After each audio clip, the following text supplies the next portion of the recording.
पिछली कड़ी में हमने चर्चा की थी कि जब बैराम खां मुगल राजनीति से दूर हो गया तब अकबर के सामने सल्तनत को चलाने तथा उसका विस्तार करने की चुनौतियां खड़ी हो गईं।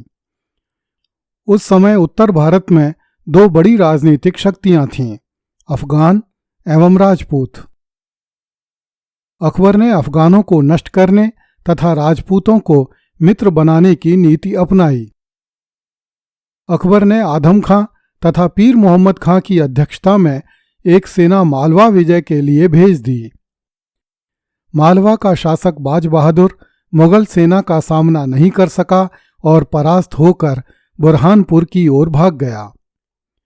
पीर मोहम्मद खां तथा आदम खां ने मालवा में युद्धबंदियों के साथ बड़ा अत्याचार किया, जिसका उल्लेख हमने पिछली कड़ी में किया था। आदम खां ने लूट का माल एवं बाज बहादुर की स्त्रियों को अपने पास रखकर बादशाह को भी अप्रसन्न कर लिया। उसने अकबर के पास थोड़े से हाथी भेज दिए। मालवा अंचल में मान्यता है कि बाज बहादुर की एक हिंदू प्रेयसी रूपमती के नाम से जानी जाती थी। आदम खां ने रूपमती को भी बंदी बना लिया। जब आदम खां ने रूपमती के साथ जबरदस्ती करनी चाही तो रूपमती ने विष खाकर जान दे दी। कहा नहीं जा सकता कि इस कहानी में कितनी सच्चाई है। ईस्वी 1599 में अहमद उल उमरी नामक एक फारसी कवि ने एक प्रेम काव्य में इस कहानी को सबसे पहले लिखा था।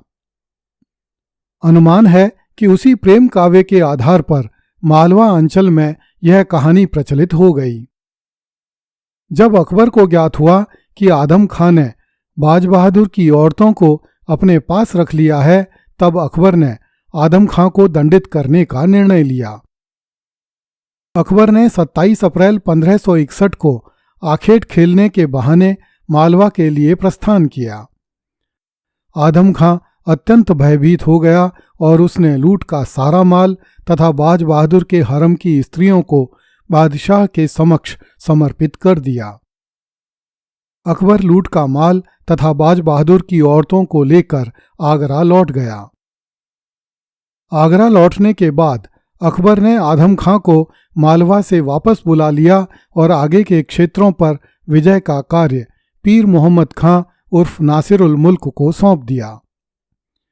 पीर मोहम्मद ने बुरहानपुर तथा बीजागढ़ पर आक्रमण किया, परंतु उसके पास पर्याप्त सेना नहीं थे, इसलिए वह खानदेश के शासक की सेना के समक्ष नहीं ठहर सका और उसे पीछे हटना पड़ा। जब पीर मोहम्मद खां उर्फ नासिर उल मुल्क नर्मदा जी को पार करने का प्रयत्न कर रहा था, तब वह घोड़े से गिर पड़ा और पानी में डूबकर मर गया। पीर मोहम्मद के मरते ही बाज बहादुर ने फिर से मालवा पर अधिकार कर लिया।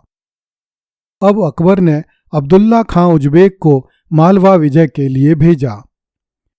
उसने बाज बहादुर को पुनः मालवा से मार भगाया।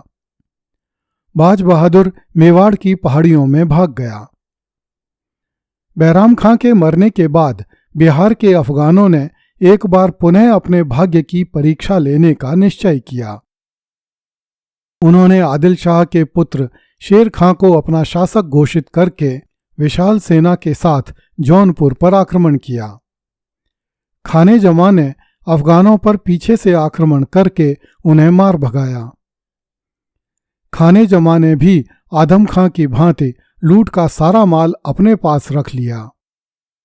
यह खबर भी फैल गई कि खाने जमा बिहार में अपना स्वतंत्र राज्य स्थापित करने की योजना बना रहा है। जब शहंशाह अकबर को इसकी जानकारी मिली, तब 17 जुलाई 1561 को उसने मुनीम खां के साथ बिहार के लिए प्रस्थान किया। खाने जमा अपने भाई बहादुर खां के साथ शहंशाह की सेवा में कड़ा पहुंचा। उसने बहुत से हाथियों तथा मूल्यवान उपहारों के साथ अकबर का अभिनंदन किया। अकबर ने उन दोनों भाइयों के साथ उदारता का व्यवहार किया और 21 अगस्त 1561 को आगरा लौट आया। किंतु खाने जमा तथा उसका भाई बहादुर खां शांत होकर नहीं बैठे। वे अवसर पाते ही विद्रोह करते रहे। अकबर ने दृढ़तापूर्वक उनके विद्रोह का दमन किया और मुनीम खां को बिहार का शासक नियुक्त कर दिया। अब अकबर की दृष्टि बंगाल पर टिकी। बंगाल के शासक सुलेमान ने अकबर की अधीनता स्वीकार कर ली थी, परंतु ईस्वी 1572 में उसका निधन हो गया और उसका पुत्र दाऊद बंगाल का शासक बना। वह स्वतंत्र रूप से शासन करने लगा। जब अकबर को इसकी सूचना मिली तब उसने मुनीम खां को बंगाल पर आक्रमण करने का आदेश दिया। मुनीम खां ने पहले तो समझौते की बातचीत की, परंतु इसमें सफल नहीं रहने पर पटना पर आक्रमण कर दिया।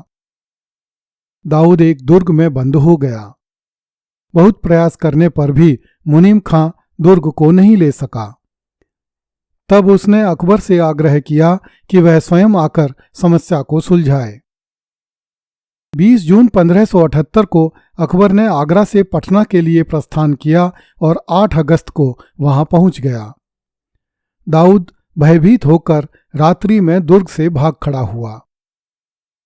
पटना पर अकबर का अधिकार हो गया। अकबर ने अफगानों का पीछा किया। अकबर की सेनाएं बंगाल की राजधानी गौड़ तक पहुंच गईं।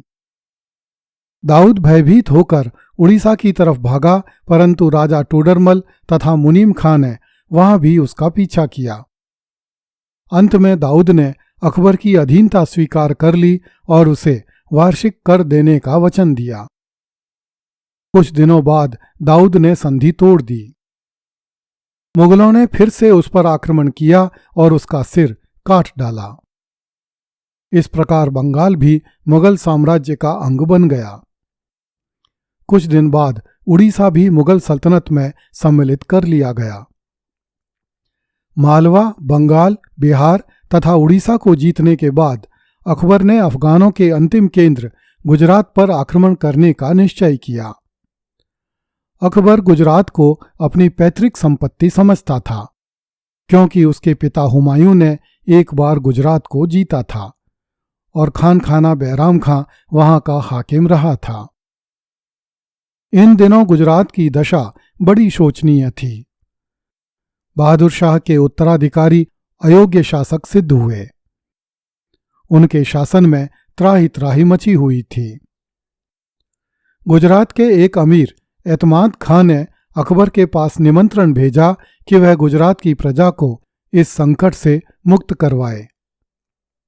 इस पर अकबर ने गुजरात जाने का निश्चय किया। 4 जनवरी 1572 को अकबर ने एक विशाल सेना के साथ गुजरात के लिए प्रस्थान किया। 20 नवंबर को अकबर अहमदाबाद पहुंचा। दक्षिणी गुजरात में विद्रोही मिर्जा विद्यमान थे, जो अकबर के पिता हुमायूं के समय से वहां रह रहे थे। इसलिए अकबर खंभात होता हुआ सूरत पहुंचा तथा उसने सूरत के दुर्ग का घेरा डाल दिया। यह घेरा लगभग 1.5 महीने तक चलता रहा। इस बीच मुगल सेनापति अजीज कोका ने मिर्जाओं को बुरी तरह परास्त किया। 26 फरवरी 1573 को सूरत के दुर्ग पर अकबर का अधिकार हो गया। गुजरात का शासक मुजफ्फर शाह तृतीय कैद कर लिया गया तथा गुजरात मुगल सल्तनत का प्रांत बन गया। अकबर ने अजीज कोका को गुजरात का गवर्नर बना दिया। मिर्जाओं ने उपद्रव करने का प्रयत्न किया, परंतु उन्हें नष्ट कर दिया गया।